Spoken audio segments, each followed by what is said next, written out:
You are very valuable to us for obvious reasons. We are also the press. My name is Nas. Who are you? Hi, my name is Aline. I run the Facebook page Dear Aline. Hello, my name is Adon. I run the Facebook page from platform. Okay, so how much time do we have, Rashni? 30 minutes, okay. So let's use this time for any questions that there are. Anything you want to talk about. You're the press, you know the questions. Go. But before you go, maybe it's better to raise your hand or something and tell us which channel you're from, okay? Raise your hand if you have a question. I guess that's how it works. Okay, no questions, we're done. Okay. No questions, guys. This is the press. What kind of What kind of press is this? No questions. Be brave. No one has questions. Nas, why did you decide to come back to Philippines? I will be asking. No, make them out. Wait, someone had questions. Go. Where are you from? Who are you? Who are you? Oh, hi, I'm Cassie. I'm from the After 6 Club, and I'm helping you guys also organize. Oh, very cool. Thank you so much for Why are coming. you back in Manila? Why are we back in Manila? Yes, why not? We decided to come back. We were invited by the Department of Tourism. We decided to come back and see the rehabilitation efforts because I've heard about it for the past 2 years. I've been hearing about how Manila or how the Philippines is trying to clean up Boracay, El Nido, and all that stuff. So we came back to actually make a video about it this time and share it with my audience on how you guys were able to rehabilitate, how you did it, why you did it, why other countries need to do it or not do it. And so we're here to make a 3-minute long video, and it'll be launched next week. What else are we going to expect from you in the next 90 days? 90 days? Right, to be specific. A lot. Why 90 days? In the world? Why not? Just remember that the word Nas means people. And so you'll see a lot more word Nas in the world. You'll see a lot of our videos on Facebook. You'll see videos from all Southeast Asia. And you'll see us either getting married or breaking up. Nas Daily to break up. We might also launch a podcast soon. So if anyone wants Nas Daily in depth, that is the perfect place to get more in-depth stuff rather than just 1 minute and whatnot. So what is your perception between Manila then to Manila now? I've only seen Manila for 1 hour. Okay. So I have not seen Manila But yet. you've been here before, right? Yes, but I haven't seen it now. Oh, okay. Yeah, I've seen it then. Traffic. You've seen it now. Revise the answer. That's the answer. Go, who are you? Monsi Serrano from the Philippines. Amazing. Yeah, how did you feel when they contacted you to come here in the Philippines? How did I feel when they contacted me to come here? I think I was very happy because the reason they contacted Nas Daily is because we can tell a story that other content creators cannot. And so the way we make videos, the way he edits, the way she edits, the way she acts, the way I scream, all that stuff is makes a compelling video that I'm very happy that finally, the Department of Tourism thinks is worthy. Do you already know where are you going? Like what part Yes. of Manila? We went to El Nido, we went to Boracay, and we went to Puerto Galera, and we went to Manila Bay, and now Manila. And now we're very happy to be here in Samsung Hall at Zamora to meet the followers. So this is kind of like something we do just for fun, to see the followers, because it's nice to put a face to the number. Hey, Thank you. Nas, Next question. Nas, CNN. what is your ambition? What is my mission? Ambition. Ambition. And also Elaine, and of course Mr. Makati. Alright, not to forget you guys. Hard question. My ambition is. That's a good one. Want me to tell them your Unicorn. ambition? My ambition is to have no regrets. I think that's it. My ambition is to have no regrets. My ambition is to help women, help female entrepreneurs, help women have opportunities that they haven't had, and to help give a platform to women who have issues where they don't have the opportunity to talk about those issues. So I just started hosting my first women's retreat.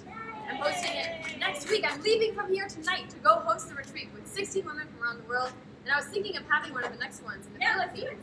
After seeing freaking Boracay, I was like, what am I doing in Bali? I should be here. For me, next year I want to focus more on music. So I guess my ambition is to play more music, sing more songs, and spread good message all around the world about important issues. I have a question. Go. Who are you? I'm Shy from JME News. Jamie Jamie, News. yeah. Very cool. Okay, this Real is news. Always wanted to say that. Okay, this is for the three of you. You've done so many things, you've traveled to so many places. What are each of yours favorite stories? If you can give just one. Favorite moment, favorite experience. I think the most memorable story that impacted me the most comes from Sri Lanka. It's about this guy called Irfan who's not alive anymore, and he could only move one of his fingers, and he still wrote 3 books. So it gave me a lot of motivation. Since that day, I still remember, and I think it inspired me the most. I mean, I want to tell you a story that's relevant. A story that's relevant to the Philippines, I guess. My first ever meetup. We've had almost 100 meetups so far.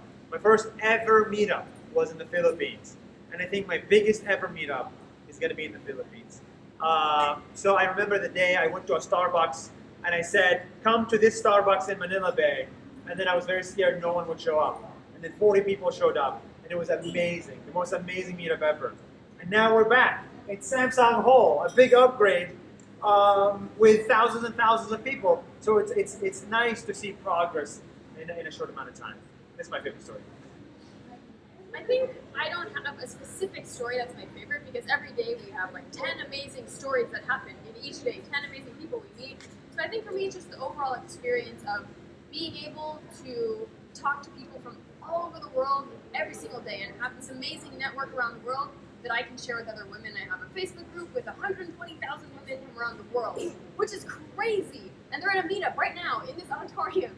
And they help each other, and if someone doesn't have a place to stay, they make friends, and just being able to like connect other people to have the network that we have is like such a gratifying feeling.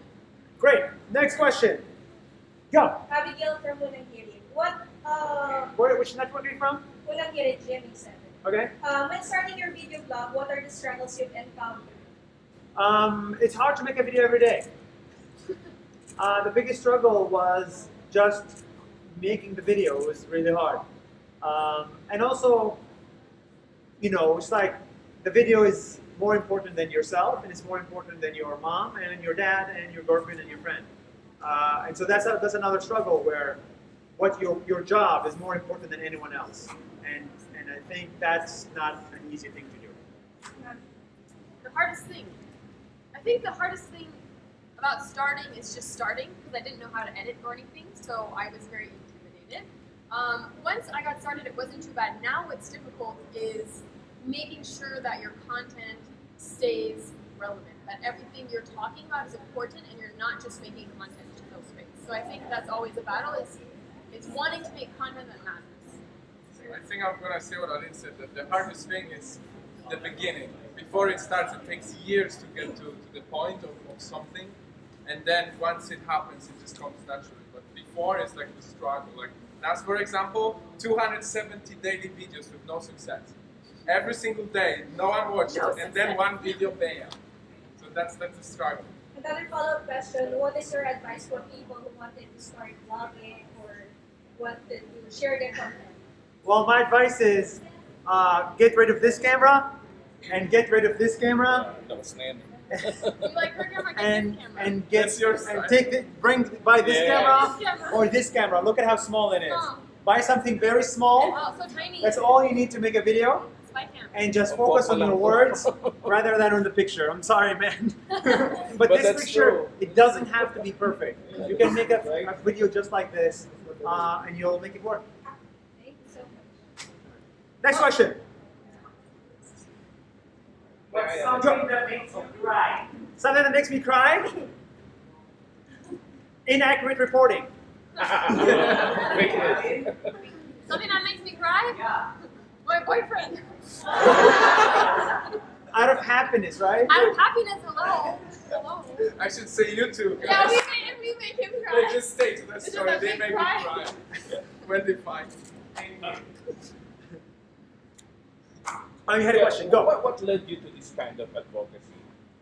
What led me to this kind of advocacy? I grew up as a Muslim in Israel, so not Jewish, didn't go to the army. You grew up as a minority, and when you're in a minority, nobody gives a fuck about your opinion. Nobody cares what you have to say. Even as a Filipino, you're a minority in the world. Nobody cares about what you have to say. They care about what America has to say. So just because we're minorities, it sucks because nobody is listening to you. Nobody cares what you have to say. And so it's nice to be able to use a camera to tell your own story and other people's story in a way that you think is fair. I think the same attention that we give to Los Angeles, we should give to Manila. But right now we don't. So this is what led me to this kind of advocacy, is being a minority. Was there a time that your popularity went up your head? Was there a time when the popularity went up to my head? That is a good question for my friends, not for me. What do you think? I mean, everyone has moments, I guess. Did I have these moments? In a way, like, I guess everyone changes to some extent, but overall, I would say no. It was not like a defined moment. Maybe small elements for all of us, I guess. It's very hard to live this very dynamic life of staying like living in Papua New Guinea, sleeping on like a bunk bed and going to like 5-star resorts. So our lifestyle is very unique in a sense. So there are moments that our personalities are shifting. That's how it was. I think it was something I was afraid of because we started dating before there was this. It was just us here. Before you guys. We would be alone. We would be locked out, you know. So I think I was concerned, and I was always watching for little signs because I don't like that. Nobody likes that. Nobody wants someone to think they're better than other people. But I think, like he said, overall, 95-97%, he's staying very humble. Of course, you need to be confident to work in video. You need to be confident. But there's a difference between confidence and Cockiness. arrogance. Yeah, You should ask me this question in 5 years. Because right now, fame is only like 2 years old. exactly. No, the reason why Hold your question. I asked it is because most of I observed because I've been covering Yeah. local and international news. I see a lot of influencers. They tend to be Arrogant? not really condescending. Condescending. Oh, And that's You why should ask influencer has a Shannon. negative word now. Shannon was traveling with us. She's from the Department of Tourism, and she was like, we were in the car driving here, and Shannon was like, No, I don't bet ask you. me. She was like, you guys are so nice and normal. I thought you were gonna be like really needy, and you're Divas. taking tuk-tuks. Yes, and I was like, of course we're taking diva tuk-tuks. mentality is Yeah. very No. prevalent, especially for the young ones. We have proof that we're not. I think it depends where you come from. If you grew up rich and you grew up as a majority, I think it's easy to feel like you deserve things. But when you spend 25 years believing you don't deserve anything, when all of a sudden you get it, you don't forget your roots. It's hard to forget 25 years, you know? Maybe in 10 And it years, depends how you're raised. in like, 10 years, maybe I'll be more cocky. I hope not. I'm working every day against It's gonna it. pull you. Yeah, in 10 years, ask me the same question. But for now, I think without you guys, we are zero. Yeah. And I was raised in Los Angeles, where there's real famous people. Like, Brad Pitt is out there. Angelina Jolie is there. And my mom always said, people are just people. You're no different than them, and they're no different from you. So I think that's how we all think. Go! Hi, Ardo from GMA also, Stand for Truth. It's a digital newscast. So we're mobile journalists. So you mentioned increasing popularity. With increasing popularity, I'm guessing increased number of haters, right? So how would you compare haters before and now? And then what's your advice to, I guess, people who want to enter the field and Yeah. how to deal with it? How many enemies do you have, personally? I don't count. So 2? 3? Probably more than I know of. 10? He's in the news, sweetie. He's in the news. No, as a human, as a person, not as a... None. What? I'm thinking none. None. Okay. When I was, before making videos, I had 2 enemies. 2 people that I didn't like, and they didn't like me. And I had 100 friends. Now I have 14 million friends, and I think I have 2 million enemies. Roughly. That's a lot, right? So to have 2 million people hate you is not easy. It takes us a lot of effort to actually reconcile with that. I think a lot of people hate me because sometimes when you take nobody hates a clown. If you're a clown, you will be loved. but you're not important. You're a clown. So if you're not here to entertain, you're here to like have strong opinions, then you'll have haters and you'll have a pushback. So when it comes to Israel and Palestine, I have haters. In the Philippines, I don't know if we have haters in the Philippines. Maybe a few. In Singapore, we have some. But it's a very small percentage. Actually, I love being hated because for every hater, there's like 100 lovers. And I think that's a good ratio. Thank you. Okay, yeah, what is life like working with Aline and Nas? Anything like 1 minute video? What is life like? Okay. Yeah. What is life like? I am a very balanced person in a way. So I feel like I have a personality that adapts well to other people. But before meeting them, I used to work like with very different type of people on YouTube, Los Angeles, and all this stuff. And when I met them, it was such a nice breath of fresh air that someone can be so intelligent, so talented, and at the same time actually willing to do something important for the world. Cover your ears. So that Cover your ears. Tell them on the dirt. I love the feeling that sometimes when they fight, I go in the middle of them, like today at the lobby, and I'm like, okay, I'm creating the wall. No fights right now. It's like I became a perfect third wheel, which I'm slowly stepping back. You know, I started dating and stuff now, so He's not I'm single stepping anymore. stepping back. But yeah, third wheeling is on the highest level. So how do you edit? Knowing you have a strict timeline, every When we were making daily videos, it was much harder. We would literally commit our entire lives to this. There was no exceptions for all these days. Shoot for the whole day, come back, edit, we edit together, we work together all the time. Now it's different because we're building a company, global company in Singapore, and we have editors, we have people, so we start managing our time more wisely. So what's your greatest tip to those who want to edit as crazy as what you can do? The one step to edit as crazy. Like be as good an editor. Oh, I always say it. There's talent is nothing compared to hard work.